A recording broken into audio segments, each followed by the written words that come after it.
In Rome, celebrating Mass for the solemnity of Pentecost, the Holy Father emphasized how the Holy Spirit accomplished something extraordinary in the lives of the apostles, adding that God's breath unites our hearts. EWTN Vatican correspondent Valentina De Donato has more.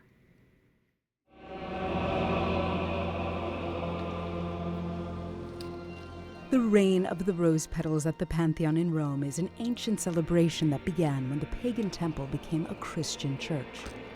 Rich in symbolism, the falling petals signify the Holy Spirit descending on the early church on the day of Pentecost, endowing it with the fruits of charity, peace, and goodness, among others. At Pentecost, the apostles began to speak the languages of the world in order to spread the gospel and unite the world, reversing what was done at Babel, when man's single tongue was shattered into a multitude of languages, causing confusion and dissonance. The Spirit also opens borders in our relationship with others. Jesus tells us that this gift is the love between Him and the Father that comes to dwell within us.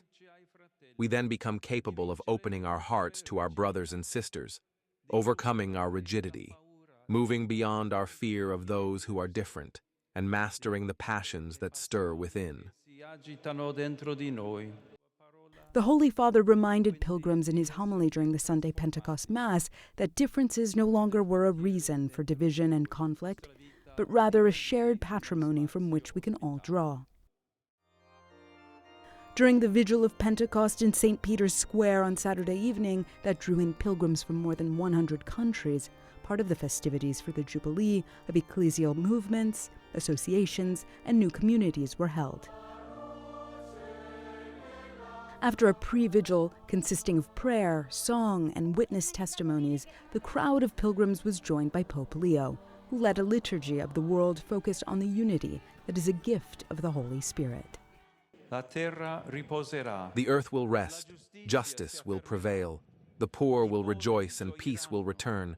Once we no longer act as predators, but as pilgrims, no longer each of us for ourselves, but walking alongside one another. St. Peter's Square, with its wide open and welcoming embrace, magnificently expresses the communion of the Church, Pope Leo said in his homily. The Holy Father explained that this journey unites all of humanity with the Holy Spirit, teaching us to walk in unity in contrast to the division that marks our world. The challenges facing humanity will be less frightening, the future will be less dark, and discernment will be less complicated, if together we obey the Holy Spirit. Obbediremo allo Spirito Santo. In Rome, Valentina Di Donato for EWTN News Nightly.